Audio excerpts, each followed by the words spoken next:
Chief Washington correspondent Major Garrett is looking at how last night's results could change the Democratic primary still to come. Major, good morning to you. How does that line go? Reports of my death have been greatly exaggerated. Because I'm thinking Joe Biden is waking up feeling really good tonight. This morning, how does he keep that momentum going? What does he need to do?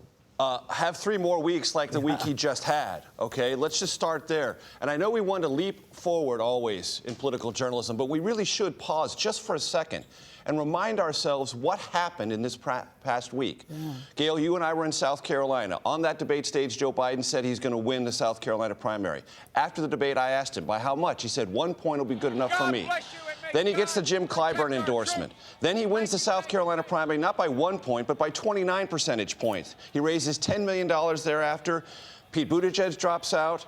Amy Klobuchar drops out. Harry Reid endorses Joe Biden, the former majority leader, basically discounting the very caucus he helped create where Bernie Sanders clocked Joe Biden. And then last night, he gets Democrats in Massachusetts, Minnesota, Texas, Virginia, Alabama, Tennessee, and North Carolina all agree on the same thing. What is it? Joe Biden should be the nominee. That is one sensational week in American politics. And that's what he's got to do again. Is that going to be easy? No, because now all these forces have coalesced behind Joe Biden. His task: pull them together, hold them together, and continue to persuade other Democrats that he is the one and only person to lead this party. Major, by my calculations, Mike Bloomberg spent about $30 million per delegate won last night. Sure. What does he do now? Well, he assesses, as the campaign said, and he could throw in the towel right now and say, you know what, it didn't work. My sense is he's going to stay around for at least a little while longer. And don't forget this.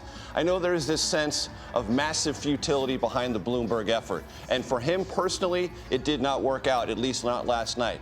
But 95% of the content in Mike Bloomberg's ads is not about anyone in the Democratic field. Who's it about? Donald Trump. What issue does it raise? His ability to lead during a crisis. Well, we're in one right now with coronavirus. That money may not have helped Mike Bloomberg, but it does lay a predicate for an evaluation of President Trump later on, and it might not have been money ill-spent in the long run. Major, before we let you go, Bernie Sanders, he's got to broaden his support if he wants to be victorious. How does he do that? Well, he has to not only broaden his support, but first you have to create a message that is more inclusive. And Bernie Sanders talks about what he's building, this multi-generational, multiracial coalition. Well, last night was a pretty good test of that. It didn't show up. Yes, he had decent numbers among younger and some minority voters, but not insufficiently large enough numbers to do anything but win in California. But winning in California by not nearly the margin that the Sanders campaign expected. That campaign is not one known for retooling. It's basically the same message over and over and over again. Well, last night should have been a wake-up call. All right, Major, thank you very much.